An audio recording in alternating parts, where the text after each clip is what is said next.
Hello friends, Sanjia cooking চ্যানেলে আপনাদের সকলকে স্বাগত।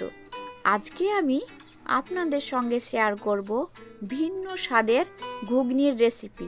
তো দেরি না করে আজকের রেসিপিটা শুরু করা যাক। প্রথমে আমি 2 থেকে 3 ঘন্টা 500 গ্রাম মটর আমি ভিজিয়ে রেখেছিলাম। এবার ছোট ছোট টুকরো করে আমি আলু কেটে নিয়েছি এইরকম সাইজ। মটরগুলোকে আমি ভালোভাবে পরিষ্কার করে ধুয়ে নেব।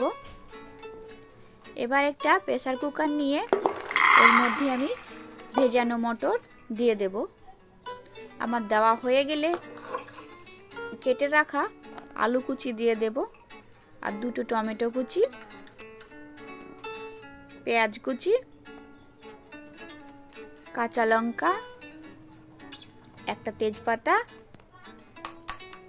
আদা রসুনের পেস্ট, 1 চামচ হলুদ গুঁড়ো, লঙ্কা গুঁড়ো,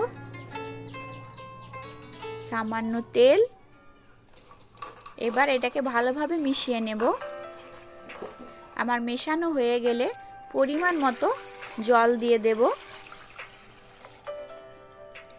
আমার জলটা দেওয়া হয়ে গেলে আমি ঢাকনাটা লাগিয়ে দেব।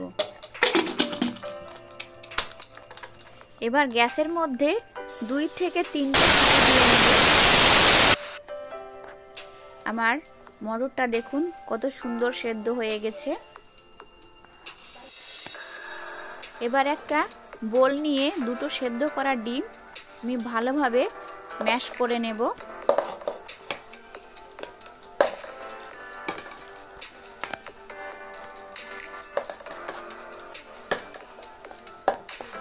আমার ডিম দুটো ভালোভাবে ম্যাশ করা হয়ে গেছে।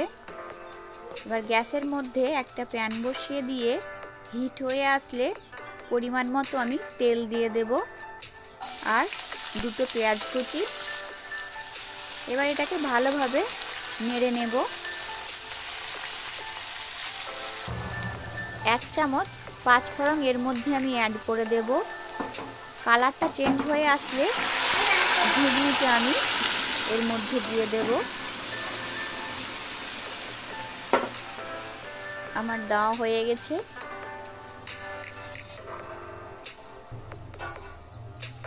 এবার আমি স্বাদ মতো লবণ এর মধ্যে অ্যাড করে দেব, আর আগে থেকেই ম্যাশ করা ডিমগুলো আমি ঘুগনির মধ্যে ছড়িয়ে দেব।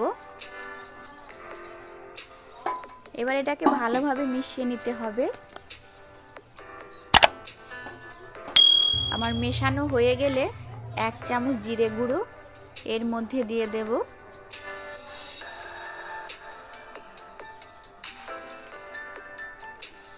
আর সামান্য পরিমাণ মিট মশলা এর মধ্যে দিয়ে দেব,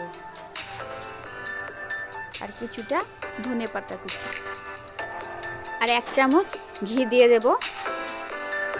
ঘিটা দেওয়া হয়ে গেলে আমার ঘুগনি পরিবেশনের জন্য তৈরি।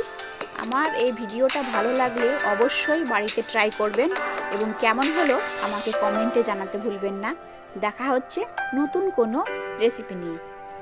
এতক্ষণ ভিডিওটা দেখার জন্য আপনাদের সকলকে অনেক অনেক ধন্যবাদ।